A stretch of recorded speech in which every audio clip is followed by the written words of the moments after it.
Hey folks, Brian Cooley here. A lot of you watch my car tech videos on CNET, and then you write in and say, that's a great car, but I'm looking for a used car, one that I can afford. What do you got?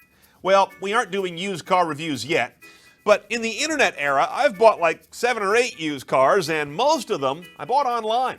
So I figured I'd share with you my process and the sites that I use.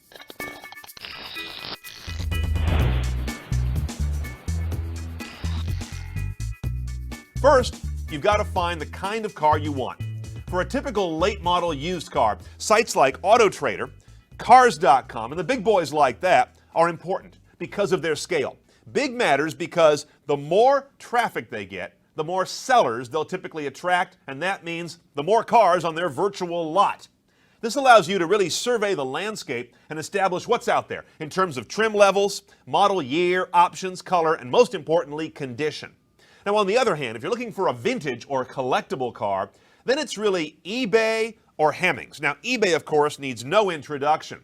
But I also find that Hemmings, which comes from the old Hemmings Motor News magazine, has a large number of collector car listings that I don't see on eBay. Next up, you want to identify problem areas. By this I mean the Achilles heels that consistently and uniquely afflict certain models and years of cars. For this kind of information, I'll Google the model year, the make of the car, and the phrase problem areas or buyer's guide. What you're looking for is a tip sheet from either an enthusiast site devoted to that kind of car, or at least a vibrant forum thread where car buffs are talking about what goes wrong on that car all the time. Now it's time to set a value.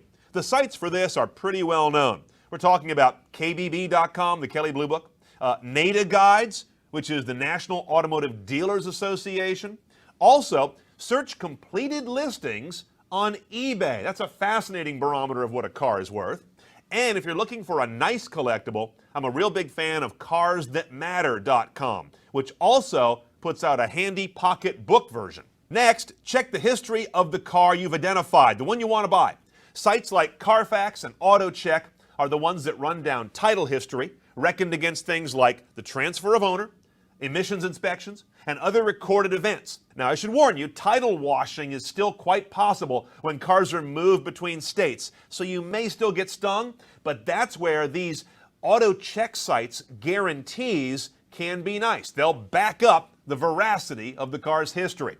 Finally, a couple of sites for ownership support. I love All Data DIY. They give you access to a full list of TSBs, technical service bulletins, recalls, and service procedures in this really cool online illustrated format. It costs $27 a year for the first car and $17 a year for each car after that.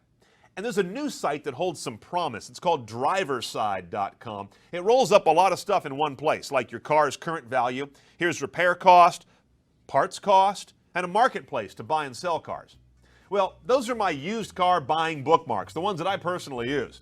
Now, you may still buy a lemon, but if you do, it won't be for lack of doing your homework.